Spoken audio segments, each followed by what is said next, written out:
call the meeting to order. If we could stand for the Pledge of Allegiance. Pledge Allegiance to the flag of the United States of America and to the republic for which it stands, one nation, under God, indivisible, with liberty and justice for all. Roll call. Larry Armstrong, Sean Douglas, Here. Michael Howery, here. Michelle Hayes, Here. Gene Sensi, Here. Is there a motion to approve the agenda? So moved. I'll second. Any discussion? Roll call. Sean Douglas, Yes. Michael Howery, Yes. Michelle Hayes, Yes. Gene Sensi. Yes. Vote is 4-0. Is there a motion to approve the minutes of the regular meeting of April 10th, 2019? I'll move. Second. Any discussion?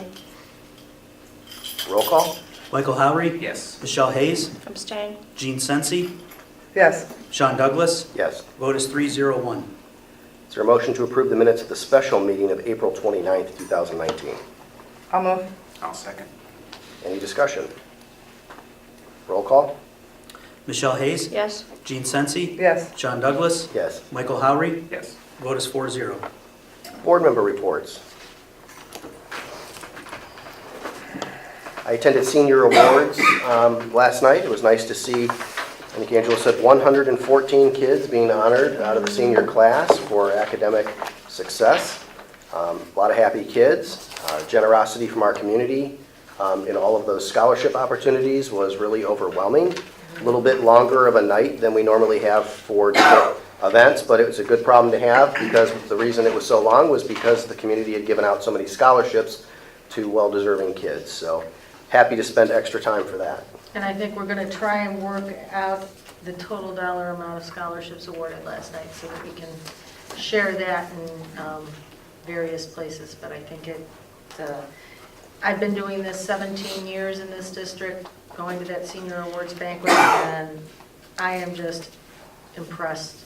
It has gotten better and better. And last night I think was the largest group of students recognized, as well as the most scholarships given out. All the kids were very supportive of one another, and you know, Mr. Fisher made some good jokes, even at the expense of some of the administration, but they were still good jokes. But I got him first. Any other board member reports?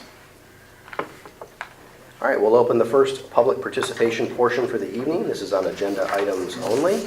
If you could state your name and address and address the board. I think you could go now. I wasn't sure. We'll do it now either way. Yeah, I'll stand over here. Hi, my name is Rito Canapaya. I'm from the Ohio School Board Association. I'm the Northeast Regional Manager. And every year at our spring conference, we honor those board members for long-term service. We started 10 years. This year, to make you feel young, we had a young lady do 40 years. And last year, we had a young man do 50 years. So at 10, we go 5-year increments. And when you do 10 years, we figure that you've been elected a few times. You're pretty well established in your district. And it's our way of coming up to your local board meeting and saying thank you. So Michelle happened to miss our spring conference over there in Trumbull County. So I told her I'd come up to her local board meeting and just hand her a little wall plaque for saying thank you for 10 years. And then I also met Michelle last year at Capitol Conference, so she's going to join our executive committee. And how that works is that we have 19 counties in our Northeast region. OSBA separates themselves into 5 regions, the Northeast being the largest with 19 counties by 225 schools. We try to get at least one from every county, so Michelle has agreed to come on our leadership program and represent Lake County, so I can't thank her enough for that. It's volunteering, so it's kind of like the Army. You don't know what you're volunteering for, but we'll make sure that it won't be too much time away from your local. So Michelle, on behalf of the Northeast Region and the Ohio School Board Association, thank you for 10 years of service. Thank you.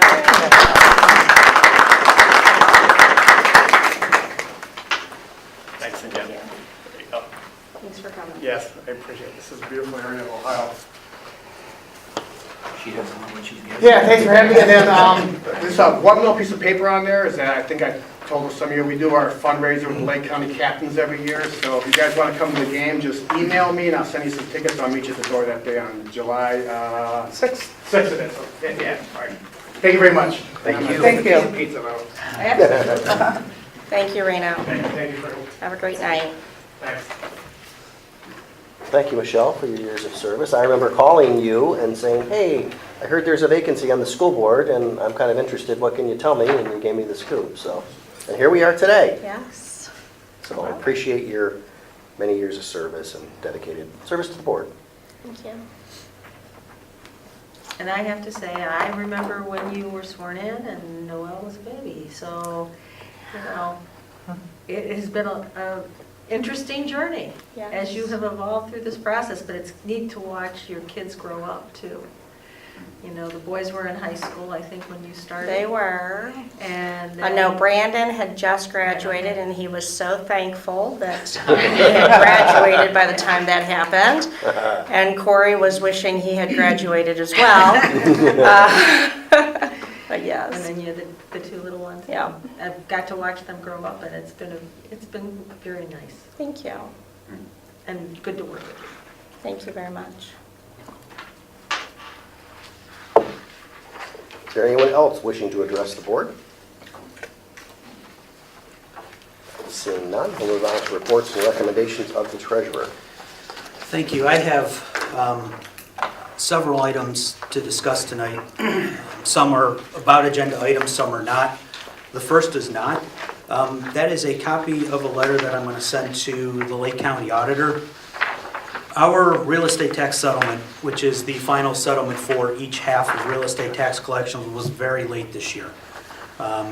It caused this district and other districts in our area a serious cash flow problem. I basically emptied out all of our cash that we're allowed to use for operations. We were down to about $400,000. Now that may seem like a lot, but we should have $3 or $4 million in the bank at any one time. We actually ran check runs like normal, but only released about half of the checks, so it caused our vendors a little bit of a problem. The letter I'm going to send to Chris Galloway, who, like I said, is the new Lake County Auditor. It voices my displeasure with the delay of the real estate tax settlement, which it says was $4.5 million. We had gotten $1.4 million prior to that, so they held about 75% of our real estate tax money. And then we also got, as part of the joint financing district, another $435,000. So we were waiting on almost $5 million. And in the letter, and I'm not the first one to send it, Riverside actually sent it, and we I think are all going to send a letter, and we have a meeting scheduled with them either May 30th or June 6th. We're not sure which yet. Voicing our concerns about the lateness, voicing our concerns about the software that they went to that provides us with no meaningful data other than here's the amount of money you're getting for each of the types of levies. And then asking for them to reimburse us for interest that was lost for the 15 days. Interest on $5 million based on our investment vehicle that we can move money in and out of at 2.5% is about $5,200. So I doubt we'll get it, but I'd like to, putting some dollar amount to them being later than they've ever been. Last year was late, it was March 31st. April 15th is unacceptable, so I'm going to be sending that out to them. Did you get any explanation so far? It's a new software system. But a new software system, they should have been working, when we're going to go to a new system here for our payroll and accounting, it will be, we'll run both of them simultaneous to make sure that one is operating properly before we get rid of the old. And we're actually going to be doing software, might be by the end of 18 or 19, more probably in the first few months of 2020. The next item is, as a result of House Bill 312, the treasurer is required to report to the board no less than annually all the rewards the district received based on the use of credit card accounts. We have one credit card account, the American Express, that pays us between 1% and 2% rebate based on how fast we pay, and we're part of a big purchasing group, how much that group spends. They didn't put a form together, so I just threw it on a piece of paper. American Express, we got $1,069.45, again, based on spending. That's the part of the policy I'm allowed to deal with. And we've been kicking around who the compliance officer is going to be. We thought it was going to be Dave, but it can't be because some of the rules, so Angela has to do it. She's thrilled about it. I am so. Yeah. Let's see, next. I emailed you a copy, but I'm going to give you another one so you have it. You don't have to print it out at home. This is the revised 5-year forecast. It's pretty, bottom line is just about where we were back in September when it was originally approved. But the state requires you to revise it and file a new one by the end of May. So I revised it for some of the things that have happened. First, our real estate property came in, our revenue came in a little bit less than expected, so I made that change in the current year. Had some changes in the other operating revenue. Open enrollment's down just a little bit from where we projected. Interest income is up because rates are coming along nicely, and we had a little more money than we anticipated. Special ed tuition, as we do excess costs year after year, we get even better, and we're able to bill other districts even better than we've been. So all that mashed together, slight decrease in other revenue. Personal services, in June, we're going to have a decrease in the contract with Newberry. They're in their last year of existence, so we've taken out the part of the contract that deals with long-term planning. There's no reason a long-term plan for technology in a district that won't exist as of June 30th, 2020. So I've taken out a little bit of the revenue, and I've taken out the corresponding supplementals that are paid with it.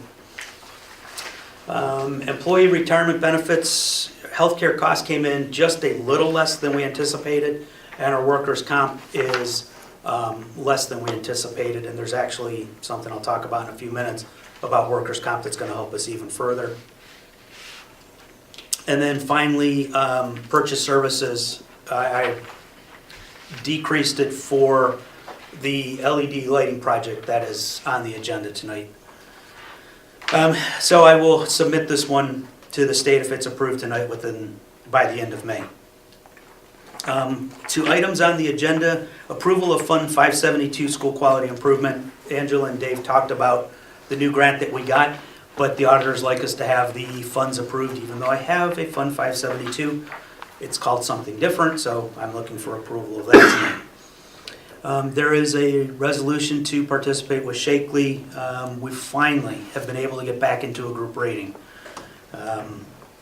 Several years we couldn't even get into a retro group rating, which is a lesser savings but still better than paying your full rate. But we had some claims a few years ago that are finally falling off. So now we're into a group rating, and Shakely is the group that we want to be in.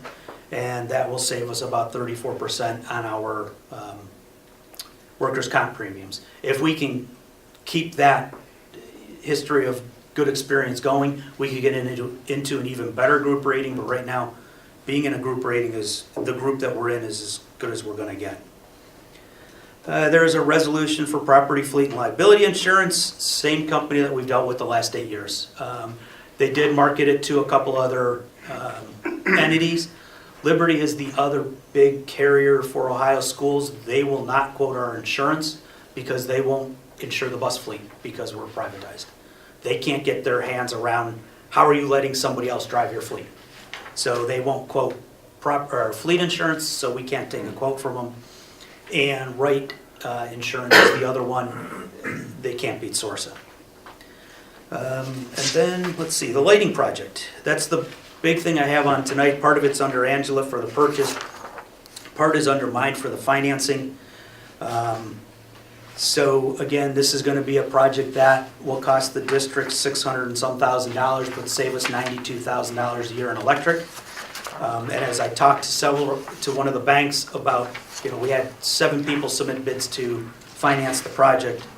I explained to them that while our forecast looks a little bleak, it will look even worse if we don't do the project because you loaning us money is going to save us money. Again, it's about $90,000 a year. 7 banks responded to the private placement request. And Andover Bank here in Madison was the lowest at 2.74%. Our original estimate was 3.1, 2.74. So I'd like to thank them for being aggressive, even though we're not a current customer, but they just want to be a good community partner. So they were aggressive with ours, and they were aggressive with the Madison Fire Department's debt issue, and they received that also. So well, I don't know whether the fire department is their customer. We aren't, but they still wanted to help Madison. So they were about 0.15% below everybody else. And then finally, Bob Cerruti, Joe, the superintendent in Brookfield Schools, who is actually moving to a different district, and Craig, the treasurer from Brookfield Schools, and I will be presenting a capital conference. We're going to do the shared technology again. We found that out a couple of days ago.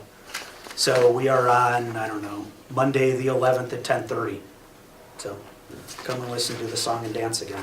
So, any questions on all of that? So are we a reimbursing employer for workers' comp? Or do we pay unemployment insurance? I'm sorry, workers' comp insurance. For workers' comp, we pay a percentage on the premiums. For unemployment, we reimburse. Okay. And our unemployment is less than $1,000 a year, so that is definitely the way to go instead of paying it, 0.009 on your wages. Right. Okay? So the first items on the agenda are to approve the financial reports for all funds, fund-to-fund transfer report, and the check payment register for April 2019, to approve the 5-year forecast for fiscal years 2019 through 2023, the May update, as presented and found on file in the Treasurer's Office, and to approve Fund 572, School Quality Improvement. I'll move. I'll second. Any discussion? Roll call? Gene Sensi, Yes. Sean Douglas, Yes. Michael Howry, Yes. Michelle Hayes. Yes. Vote is 4-0. Next is to add security benefits to the eligible 403B, Roth 403B, 457, and Roth 457 provider list for the Madison local schools. To approve Shakely as a third-party administrator for the 2020 workers' compensation at a cost of $2,360, and to approve participation in their 2020 group rating program. To approve a 1-year agreement with Schools of Ohio Risk Sharing Authority through its agent Strassman Insurance Agency for property, fleet, and liability insurance for the period July 1st, 2019 through June 30th, 2020 at a cost of $108,839, and to enter into a contract with Healthcare Processing Consulting to assist in managing the district's Ohio Medicaid school program for a 1-year period beginning July 1st, 2019 at a cost of $9,500. I'll move. Second. Any discussion? I just have one quick question. Yes. Where is Strassman Agency located? Richmond Heights. Do we have anyone local that can bid on this? We've tried to get local people to bid on it. School insurance is a specialty market, and there's only so many carriers available. We had Northwest Insurance bidding on it with carriers from Pennsylvania. When they came in, they still couldn't beat Sorsa. Sorsa is a group of schools, so they're building their insurance based on school needs and only school needs. And as something comes up that they think they need to cover, they throw the coverage in. Cyber is now included, and social engineering fraud is a new one, which a couple of districts got caught responding to fraudulent emails and redirecting pays. We did not. But now that's included, because when a school gets hit with something, they find coverage and get it in there right away. But yeah, we've had Richmond and Richmond years ago try, and they just can't get the carriers that will do a school. I was glad to see that we added that insurance there for that. Yeah. Because, couple school districts got hit for what, $1-2 million worth of losses? Yeah, we know a local superintendent, not ours, because she didn't throw anything at me, lost his paycheck for once, one of his paychecks. We got an email that they were getting email requests on behalf of vendors to change routing and banking information on ACH payments. So in this district, we've sent out an email that said, if you want to make a change to your pay, you bring it in. And on the accounting side, if we have a vendor that sends us something, we pick up the phone and call them to verify. And what triggered it here is Laura goes, well, here's your change of direct deposit. And I said, I didn't do that. So then we looked at the email and I said, yeah, that's not me. So and that, triggered the digging further. Yeah, and there were a lot of districts got that call. Only one local one that I know of actually put the change through. And Sorsa actually didn't have that specific coverage, but they found a way to cover the claim under fiduciary responsibility or liability insurance. And so they covered the claim for that district. And that's another reason why we go with them. And they let us use our regular attorneys, and that doesn't usually happen. So. Right. That's huge. I would hope there's an email group with all the treasurers to say, hey, something weird just happened. Anybody else have this? Actually, that morning, we were Consortium. concerned it was a consortium breach. Because everybody that had gotten it, that I talked to immediately, had gotten the email. But then I started calling people like Geneva and Menor and Willoughby Eastlake, who are not in the consortium. They got the email too. So we did have cyber liability on the consortium insurance also, but we're just glad it wasn't. It was a statewide issue that I think even the auditor of state put a notice out about they it. did. So the word traveled fast, and we're all better because of it, but we now have coverage for it. I think we're on discussion. Any additional discussion? Roll call? Sean Douglas, Yes. Michael Howery, Yes. Michelle Hayes, Yes. Gene Sensi, Yes. vote is 4-0. The next is to authorize the Madison local schools to participate in the State of Ohio Cooperative Purchasing Program. I'll move. Second. Any discussion? Roll call? Michael Howery, Yes. Michelle Hayes, Yes. Gene Sensi, Yes. Sean Douglas, Yes. vote is 4-0. And the next is to accept a donation of $1,000 from Agile Sign and Lighting Maintenance, Inc. to North Elementary School to be used for disc golf supplies. Donation of assorted musical instruments from Leslie Hofflich to Madison Pre-K to be used by the students. A donation of $234 from Seeds Orthopedics, Inc. to Math and Athletics to be used as needed. Donation of $500 from Alliant Group to the Athena Robotics team to be used for the Innovation Award presented at this year's Battle of the Bots. Donation of a MiG SP 140T welder from Chris Winters, Alice Cable, and the AWT Foundation to Madison High School Robotics Science Club to be used for industrial technology and STEM programs. A donation of $50 from Joshua Moravik to the Madison High School Ecology Club to be used as needed for future projects. A donation of an iPad 6th generation to the Madison Local School from Carol Vargo to be used by the speech language pathologist for students with severe communication needs. And a generous donation of teddy bears from Angela Smith to North and South Elementary to be used in a Reading Buddy program with students. I'll move. Second. Any discussion? I just would like to say thank you to everyone that donated. I say at every meeting that I'm at, this community is just fantastic about supporting our schools, so thank you very much. Roll call? Michelle Hayes, Yes. Gene Sensi, Yes. Sean Douglas, Yes. Michael Howery, Yes. vote is 4-0. The next one, I'm not going to read the whole thing. I think you should. We'll I read it. have a whole lot of things to read, so I thought, Resolution authorizing the lease purchase financing for the purpose of financing the acquisition and installation of energy efficiency equipment and improvements in a principal amount not to exceed $415,000. I will tell you the amount's actually going to be $411,000, but we decided not to change all the verbiage. I'll move. Second. Any discussion? Roll call? Gene Sensi, Yes. Sean Douglas, Yes. Michael Howery, Yes. Michelle Hayes, Yes. vote is 4-0. And that's enough for tonight. Thank you, Michael. Reports of the administrative team. all right, well, first up, I'm going to turn it over to our two teachers that are here to present tonight, Mr. Tim Pura and Bert Saman. And they've been doing some collaborative work, not only with each other, but in the community. The pizza that we have tonight is from Defender Dogs, where the basil that's being grown in the high school aquaponics program is used on that pizza. And I think Joey's uses it too. Yeah. Yeah, we're working on Joey, a partnership there as well. So, they're doing things that are making a difference in the community. So I'm going to turn it over to you, gentlemen, and Should we start with the video? Yeah. Okay. Okay. So they produce this video. Let me pass by before you. Have designed and constructed an aquaponics system. This system is a hybridization between aquaculture or fish farming and hydroponics, which replaces soils with nutrient-enriched water. The students really enjoy the challenges of the research and design stage and the hands-on aspects of the building process.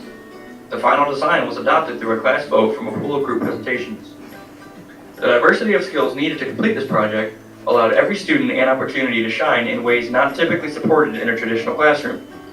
Students displayed skills in carpentry, plumbing, chemistry, biology, ecology, system monitoring, and problem solving.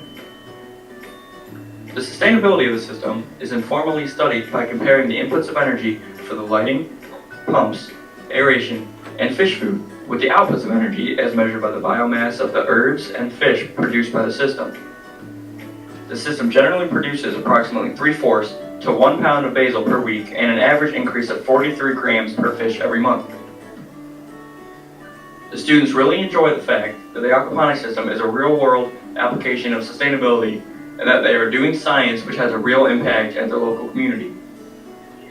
The herbs produced by the aquaponics system are used by local restaurants as part of the Eating Local movement, which is aimed at reducing carbon emissions associated with the shipment and processing of foods from distant locations. An added bonus of these partnerships lies in the fact that these same restaurants employ many of the students involved in the project at the high school, and thus dissolve the walls between the classroom and the community. This aquaponics system represents just one of the many projects emerging from the ecology courses at Madison High School.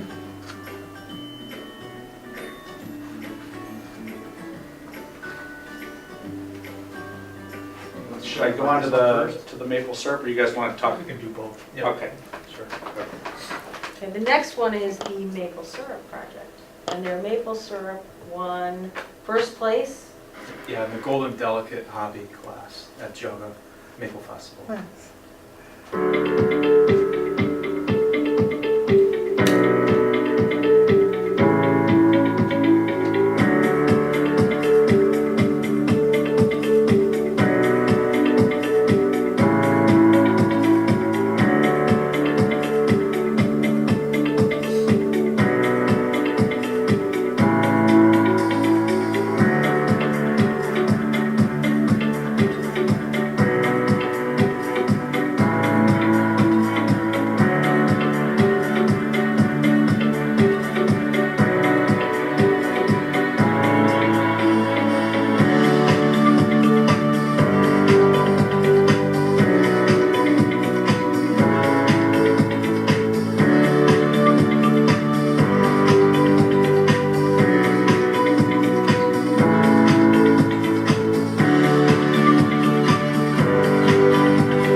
videos. know. Yeah, cool.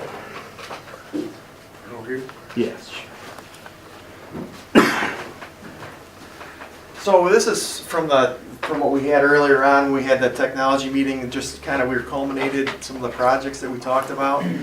And one of them is the QR codes that we put on those bottles and the menu with the fender dogs. And Mr. Peer and I just struck a partnership, just kind of working together with the kids, and just kind of Zach Waterman in the video. Works at the Fender Dogs. He's in my technology class. He did the voiceover, and just working together, and a lot of the projects was just tremendous. Yeah, no, it's really great to see these guys step up. Like I said, Zach Waterman, he's quite a character. But when you give them these roles, it's tremendous. Your experiences with working with the kids and teaching, how they just step up to the plate and really, kind of wow you. Yeah. So I was smiling watching these videos, and you think of their daily behavior in classroom settings, kind of goofy, but when given the opportunity, they really step up and shine.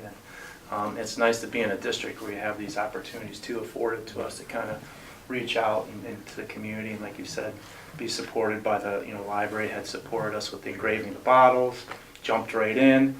They've been a big support for a lot of our projects as well.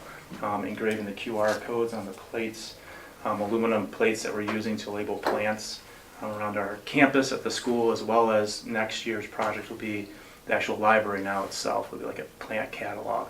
So you go and there'll be the name there and then a QR, and you scan it. It gives you kind of some more information pertaining to the plants that are out front there. That Bluestone had put in as you walk into the library. Yeah, that's awesome, because Yeah. I often question what some of them are. So Right, that's right. awesome. Yeah, it's frustrating. You kind of, oh, what is that? That's neat. I'd be interested in, getting that from my yard, or Right. what purpose it serves environmentally speaking. So, yeah, there's all sorts of neat projects these guys are involved in. And your latest project, I got to see the start of today, Yeah. your salsa garden. So when Right. you're there on Saturday for graduation, I would go out by the side of the lecture hall where they put the garden in last year. They've cleared out a nice large area that is going to be collaboration between the Spanish classes and Mr. Perez's classes of making a salsa garden. And the wood, they took natural wood, and they, Pat Smith burned the name into the top, and it Yeah. has that sort of Rustic. Tex-Mex feel to it. And where's the salsa garden located? It's at the end by the lecture hall. Okay. Yeah, so we're, expanding here and there, pockets of expansion, and the kids, again, they're getting excited. It's kind of, you gotta lay the groundwork, and then once they kind of see it coming to fruition, they get on board quickly, and they're very excited about it. And I actually had students last Friday on a field trip and stream survey, and kind of exhausted coming, back to the school from that. And they're, are we staying after school? We're gonna work on, putting the posts up. And I was like, maybe, and then, of course, 3 hours after school was over and done was 6 o'clock or so, we're still out there putting up posts. But it was just amazing, how these guys will step up and help take care of these projects and so forth. Nice. And even the kids in my technology club, they went out and to this field trip, and our next goal was to do a virtual field, kind of just a walkthrough of what he does in his classroom, and put that QR code outside his room. And a lot of the kids in my tech club, one kid went in and he filmed Zach as he was making the pizza and put it in there. And he's, the kids in my class just kind of take the software together and put those videos together. I mean, it takes a lot of time to edit that down, and it's just, it's good partnership that we have working together. So we enjoy it. And this morning, you had the kids out there, and you had pancakes and eggs for Right, breakfast. right, yeah, right. They're like, when are we gonna get, try our syrup? Because we had been bottling it, and then we're using, the money goes right back into the ecology fund that we use for projects and so forth. So we're becoming not only sustainably minded in terms of food and that type of thing, and eating local and carbon footprint reduction, but also in actual finances, which you'll be happy about. Right? Where are you selling your But, maple syrup? Excuse me? Where are you selling your maple We're syrup? basically sold out, except for the bottle I had brought in here. So, so yeah, it went pretty quick. So we were selling, I think, for $15 a piece. My son thoroughly enjoyed it. Yeah. But the staff jumped right on board, supporting the ecology club and that type of stuff with that. So that was encouraging once again. So Nice. many more projects on the horizon. We'll be actually next door across the street there, working on their garden, planting that tomorrow. So our college guys are coming up for the day, and we'll be making pancakes again. Stop down. We'll What have time was that? pancakes. You got that served, right? They're, yeah, We, around noon or so. We got to taste your basil tonight Oh, on the okay. pizza, Yeah. and it's fantastic. Yeah, right. So the kids enjoy doing that and picking, and then the room fills up with the basil smell, and they really enjoy doing that. So, and again, it's some of these guys need that experience, that therapy that comes with working with their hands, other than swiping screens, and picking basil and digging holes and planting things and being out in the stream and seeing fish and macroinvertebrates and all those fun things. So. Lots of neat stuff, but again, it's nice to be in a district that does support those types of programs. Some are very, confined to, test scores of solely their focus there, and they don't necessarily see that this does support that as well, and engaging the kids and giving them a reason to come to school and be there for other classes other than my own, to get those test scores up. There's other means to do that, so.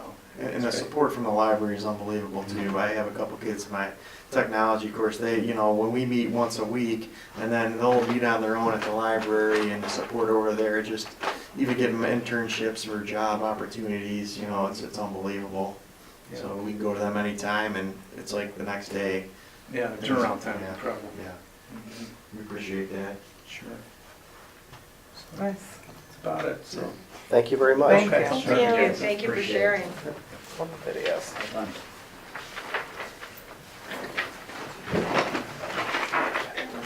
Well, I guess I want to start because even though it seems like forever ago, because it's the end of the year, it was only a week ago that our renewal levy passed, so I do want to take the time to say thank you to the voters. Voter turnout was light, but the passing percentage was higher than 5 years ago. I think it was like 51 and some odd percent 5 years ago, and it was 53, a little over 53% this time, so thank you, voters. Next up in November is our financing district. And then we are, knock on wood, hopefully, out of that 5-year cycle of renewals for a little while. I do want to share a few more items from the Senior Awards program last night. The Ohio State University, as it was stated last night numerous times, it has over the years become one of the most challenging schools to be accepted to in Ohio. And we had 9 seniors that plan to attend there.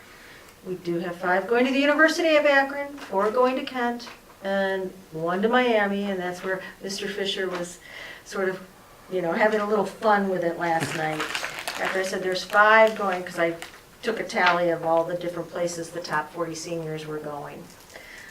But I did come in and tell Mr. Vaccarello that there was one more zip than there was a Kent grad. So they have, the rumors about the demise of the University of Akron are not happening yet.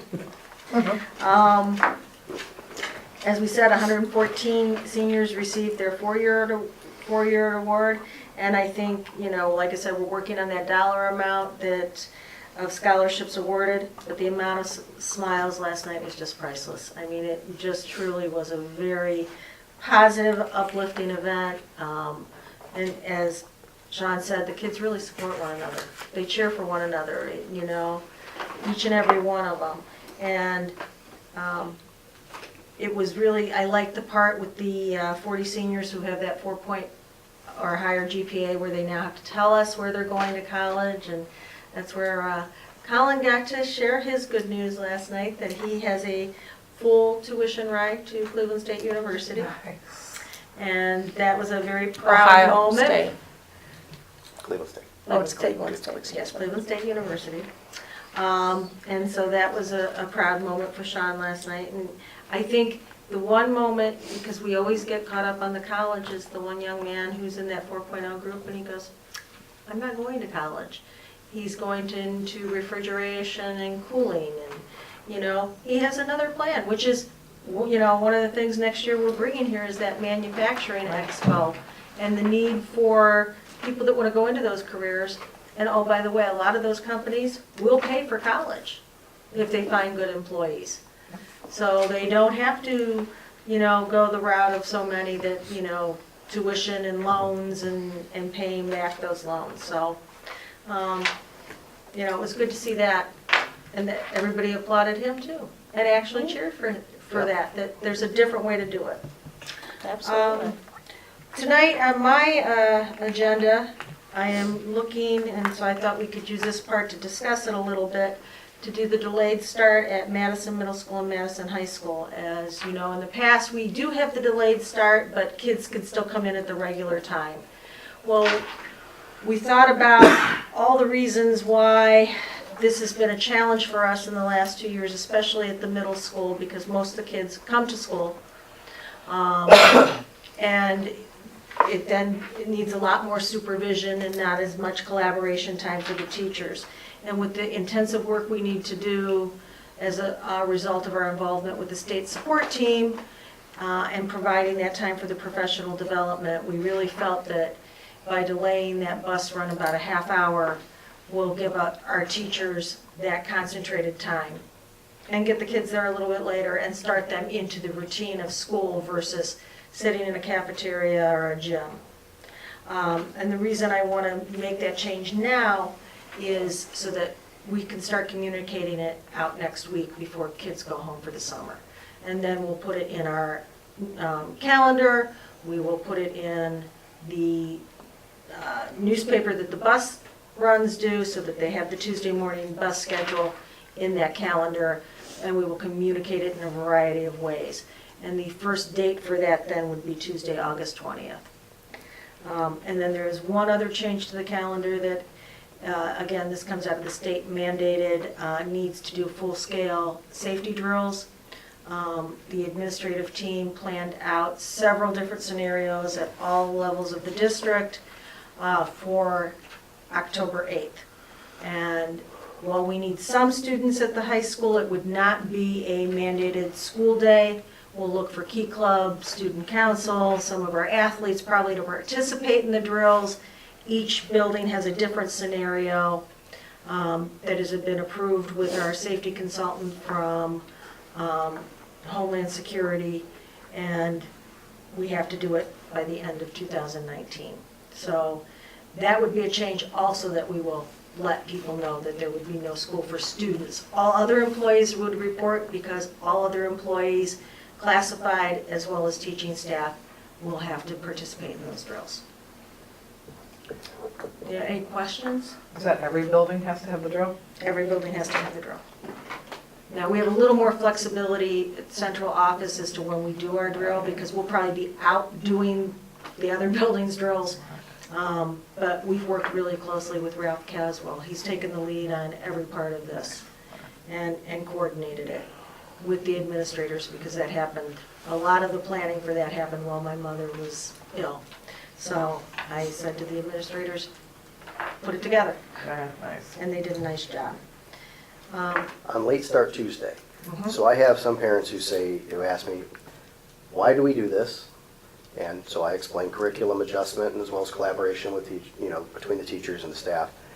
But they say, well, how long is that going to go on? Before you've accomplished what you need to accomplish. Well, it's always continuous improvement, and with the grant that we now have at the middle school for 4 years, and the new programs that we're putting in, because there's programming as a result of this grant, Achieve 3000, Achieve 3000 and Alex. Achieve 3000 is a reading program, and data tracking will be a part of that, as well as the Alex program. And so with all the work that we've done, where I was pulling teachers out for 4 professional development days in ELA and math this year, now they'll be looking at those maps, they'll be working together on, looking at this year's test scores, what adjustments did they have to make. So it's continuous improvement. And it's the way this, it's really called the Ohio Improvement Process, and that dedicated time for teachers to meet and talk about data and curriculum is a best practice. So now middle schoolers, I'm sure that parents would be most concerned about 6th and 7th graders. They're going to be home longer before they get on the bus because we're going to delay it a half an hour. So I would predict that we might have some parents who say these kids are going to be home alone unsupervised during that time period. But these are 6th and 7th graders, 12, 13 Right. years old, Yes. right? Yes. So this is not involving elementary school kids No being left elementary home alone. schools. These No are elementary these are schools. teenagers. Do you anticipate any other concerns? The one other concern that we will have is with Auburn Career Center, and one of the things that we've talked about, and we don't have to make that decision necessarily today, is to get a earlier bus run to Auburn. One, our students have been going there late because of our start times to begin with. They've been getting there 15, sometimes 20 minutes late to their class at Auburn in the morning.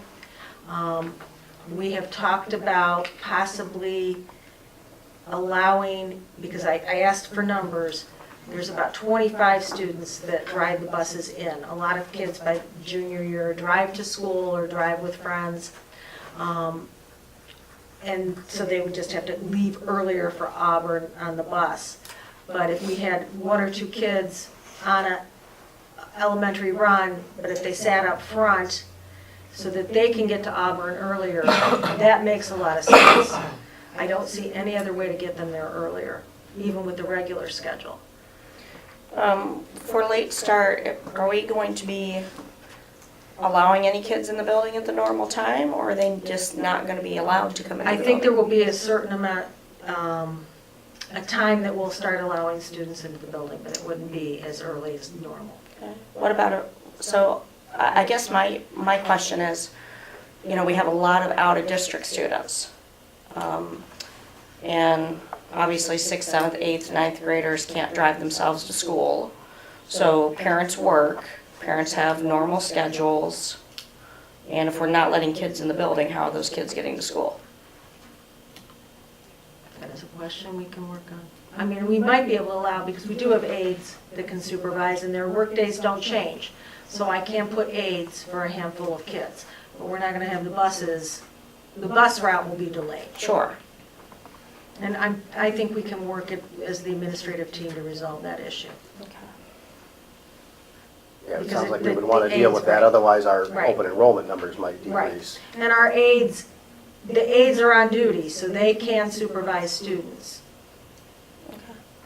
And going back to the Auburn kids, so the concern we might hear from some parents is I got a high schooler riding on my elementary Mm-hmm. bus with my kindergartner, first grader, you know. And so our workaround on that is that those kids would sit right behind the bus driver. They'd So be they right would at be the front. adequately supervised. Yep. Because they'd be right there. Yep. And we don't anticipate more than a couple of kids per bus. Right, I mean. So this isn't going to be 15 Auburn high schoolers on a bus. We're talking No. about a couple kids sitting right behind the bus driver, so we can get them to school on time. Right, and we have about 40 juniors accepted to Auburn for next year. So again, spread that out over 32 bus routes, it's averages to a couple kids. Might there be 3 or 4, depending upon geographic location, sure, but. Okay. Anyone else have any questions or concerns about those things? Okay, well then I'll go on to a couple other, just really positive things. Yesterday, as you know, I go into this one first grade class at South all the time to read. So I challenged them the last time I was in to, read to me.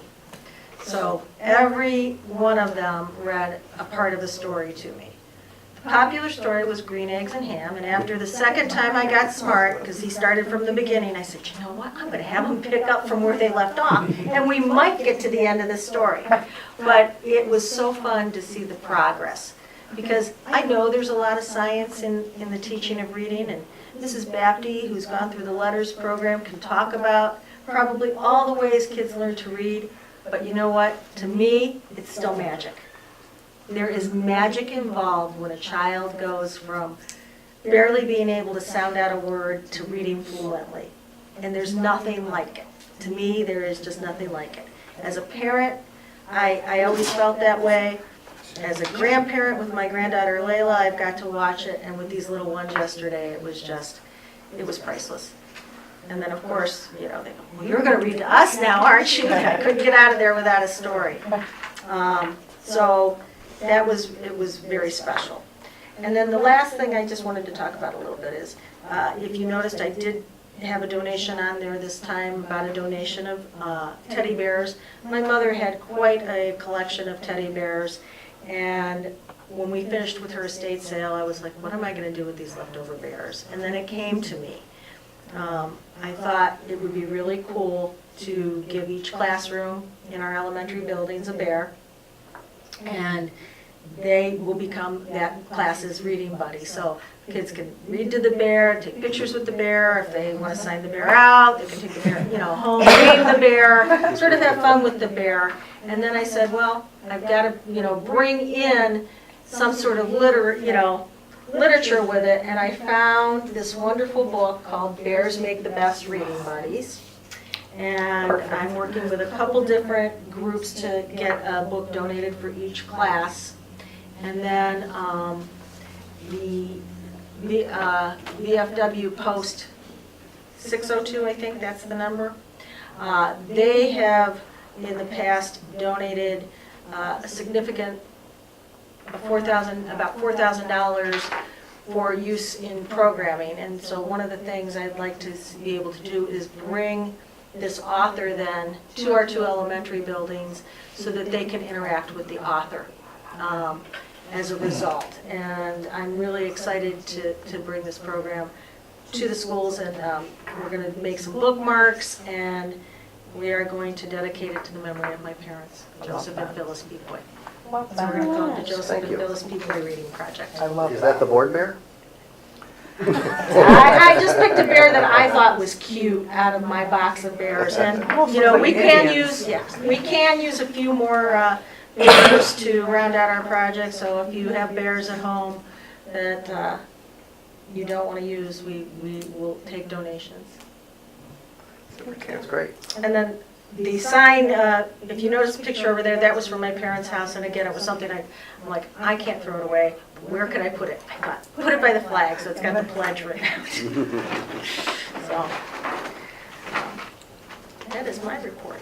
Okay, just share a couple of the end of year types of activities going on around here. We're in our last 7 days of school, so it's hard to believe that we're at that point. It really is. I really can't believe how fast each year seems to go. But some of the things that we're working to wrap up our federal grant programs that we enjoy every year. There's kind of a large process for wrapping up fiscal year 2019 and then planning for and requesting funds for 2020. So we're in the midst of that. Today, actually, we submitted a grant to Martha Holden Jennings Foundation. It is a follow-up grant from the one that we did receive last year that was used at South Elementary for our early literacy program. And we are hopeful that we will be able to receive matching funds again this year to continue that work going into next year.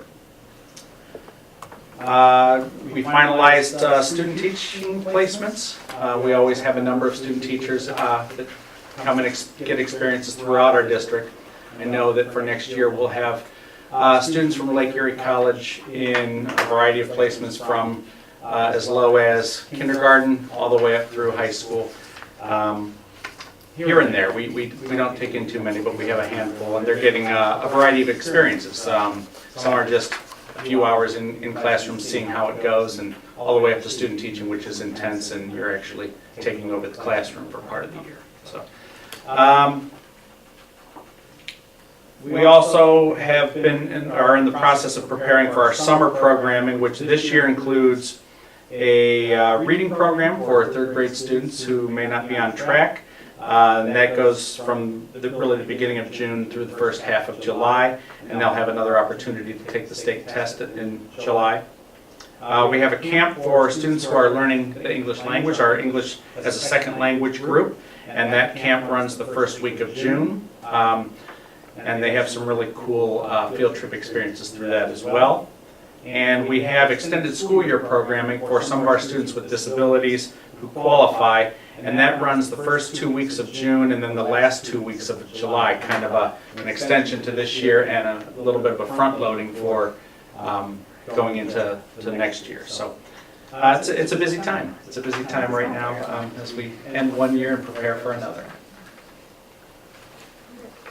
Recommendations? Yep. All right. Under the item A, which is the personnel motion, we're asking you to accept the following resignations. The resignation of Megan Sapko, Madison pre-K teacher, effective the end of the 2018-19 contract year. We're asking you to approve the following unpaid leave of Amy Godick, South Elementary Interventional Specialist, for the period of August 13th, 2019 through May 27th, 2020. We're asking you to enter into the following employment contracts. Kristen Siranen, under a long-term substitute contract from April 17th, 2019 through May 28th, 2019 to perform the duties of Holly Funk. To employ Jennifer Gephardt under a one-year limited contract as a cafeteria monitor at Madison Middle School for the 18-19 school year, effective May 13th, 2019. The following persons as a casual day-to-day substitute and board-approved rate of compensation for the 2018-19 school year: Katie Polis. To revise the following salaries effective April 1st, 2019. And these are our technology employees: Andrew Gribos, Ashley Medwig, and Tori Wigfield. And to increase the supplemental contract percentages of Andrew Gribos, Ashley Medwig, and Tori Wigfield by 2% each for their work associated with the Technology Personnel Services Agreement between the Madison Local School District and Auburn Joint Vocational School District, Brookfield Local School District, Fairport Harbor Exempted Village School District, Jaga County ESC, Geneva Area School District, Newberry Local School District, and Warrensville Heights City School District, effective April 1st, 2019. We're asking you to approve the support staff listed in Appendix A, each under a 2-year limited contract in the position and at rates of compensation as noted, effective July 1st, 2019 through June 30th, 2021. And we're asking you to authorize the annual salary notices, to send the salary notice for the 2019-2020 contract year by June 30th, 2019 to all support staff currently employed under a continuing contract as listed in Appendix B, all support staff currently employed under a 2-year limited contract as listed in Appendix C, and all certificated and non-certificated administrative and supervisory personnel, including the treasurer and all board office and other school district personnel who are not members of a collective bargaining unit as found in Appendix D, and authorize and direct the treasurer to include the FY20 appropriations sufficient amounts to meet the combined value of all annual salary notices. And we're asking you to amend the following motion, Board Motion 6319, to reflect the correct step and rate of pay of Andrew Tomaso.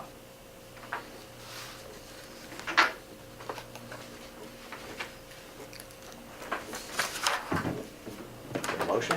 I'll move. Second. Any discussion? Roll call. Sean Douglas, Yes. Michelle Hayes, Yes. Gene Sensi, Yes. vote is 3-0. All right. And we need you to approve the list of seniors for graduation from Madison High School on May 18th, 2019, as found in Appendix E. I'll And move. there Sorry. Go ahead, how many? are 256. I'm excited about it. A second. Any discussion? Roll call. Michelle Hayes, Yes. Gene Sensi, Yes. Sean Douglas, Abstain. vote is 2-0-1. And to authorize, the next motion is a resolution authorizing 2019-2020 membership in Ohio High School Athletic Association, as well as a resolution honoring the 100th anniversary of the Madison Public Library on April 26, 2019. I'll move. Second. Any discussion? Roll call. Gene Sensi, Yes. Sean Douglas, Yes. Michelle Hayes, Yes. vote is 3-0. Sorry. And we are asking for your approval tonight to authorize the treasurer to enter into an agreement to implement the turnkey LED lighting project. An agreement is proposed by Optimizers USA for an amount not to exceed $643,700. I can't even say the number, Mike. $643,730. I'll move. I'll second. Any discussion? Just- Language arts background, was that right, Angie? That's On the it. I'm not used to numbers that big. This is the project that's gonna save us $92,000 a year in electric. Yes. Great. Roll call? Sean Douglas, Yes. Michelle Hayes, Yes. Gene Sensi, Yes. vote is 3-0. All right, the next item is to approve the revisions to the emergency operating plan and to recertify them as of May 16th, 2019. I'll move. Second. Any discussion? Yes, this is done every 3 years as mandated by the state of Ohio under law. And my understanding is there will be more changes coming in this next biennium budget, more than likely. So, Roll call? Michelle Hayes, Yes. Gene Sensi, Yes. Sean Douglas, Yes. vote is 3-0.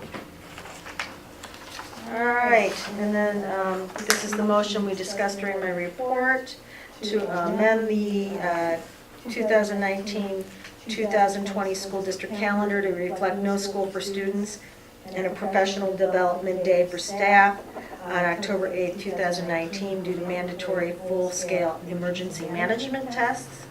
To amend the start time of Madison Middle School for every Tuesday we are in session for the 2019-2020 school year in order to provide professional development time for teachers to 8:50 a.m.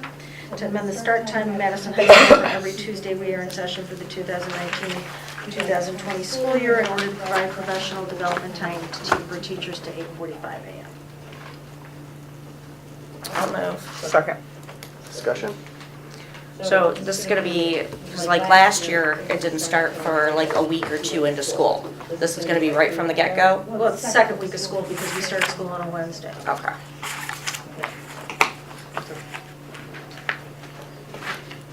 Roll call? Gene Sensi, Yes. Sean Douglas, Yes. Michelle Hayes, Yes. vote is 3-0. All right, we have a very lengthy consent calendar tonight, almost as long as the LED motion, and I have to read each item. So, on the consent calendar tonight, we're asking you to approve the consortium billing invoice between Madison Local School District and Mayfield City Schools for the 2018-19 school year for the education and support of the student placed in their district, to approve a youth basketball camp at Madison High School May 28th to 31st at a cost of $75 per participant, to approve a youth wrestling camp at Madison High School June 12th through 14th, 2019 at a cost of $40 per participant, to approve a youth soccer camp at Madison High School June 25th through 26th at a cost of $30 per participant, to approve a youth volleyball camp at Madison High School July 15th to 18th, 2019 at a cost of $55 per participant, to approve a cross-country camp July 23rd to 26th at Shore Middle School in Mentor at a cost of $60 per athlete, to approve a boys soccer team camp at Edinburgh University July 25th through 28th, 2019 at a cost of $350 per player, to approve a girls soccer league, summer league for the month of June 2019 at Madison Middle School and high schools at a cost of $30 per player, to approve boys basketball Perry Summer League at a cost of $30 per player, to approve a wrestling camp at John Carroll University June 9th through 12th, 2019 at a cost of $150 per wrestler, to approve a 7-on-7 football passing scrimmage at Mentor High School, date and time to be determined at no cost to the players, to approve an out-of-state volleyball camp at Clarion University in Clarion, Pennsylvania for July 19th through 21st, 2019 at a cost of $225 per player, to approve an overnight football camp at National Guard Camp James A. Garfield in Ravenna, Ohio for 10th, 11th, and 12th grade football players on June 3rd through 4th, 2019 at no cost to the players, to enter into an agreement between Madison Local Schools and Crossroads to provide school-based behavioral health prevention, intervention, and treatment services for youth and families for the 2019 to 2020 school year as found on file at the board office, to approve a trip to Orlando, Florida scheduled for March 19th through the 24th, 2020 for Madison High School band students pursuant to Board Policy 2340, and to authorize the superintendent to impose a student participation fee in the amount of $1,209 per student pursuant to Board Policy 6152. And to authorize the superintendent or designee to enter into an agreement with Bob Rogers Travel pursuant to Board Policy 6320 to provide carrier-related services for the trip, subject to the limitations of ORC. And then I'm just going to not read the rest of that one because it's a little long. And to approve the contracts between the Madison Local School District and the agencies listed below to provide extended school year services for the school year 2018-2019, Re-Education, Aspire, ESY, and Mentor Cardinal Autism Resource and Educational Schools, CARES. And that is the consent calendar. Could you repeat that? I'll move. I'll second. Any discussion? So I know we have very good staff members who are very responsible, but all these camps and going to Florida and all of this, we're confident that we've had discussions with our staff of being responsible for these kids. Yes. All of these issues that Yes. have, Yes, that we will avoid, that other districts have seen. correct. All right, thank you. Roll call? Michelle Hayes? Yes. Gene Sensi? Yes. Sean Douglas? Yes. Vote is 3-0. Right. We'll now open the second public participation portion for the evening. Anyone wishing to address the board would have 5 minutes to do so. Please state your name and address. Seeing none, do we have a need for executive session? No. All right. Is there a motion for adjournment? I'll move. I'll second. Any discussion? Roll call? Gene Sensi? Yes. Sean Douglas? Yes. Michelle Hayes? Yes.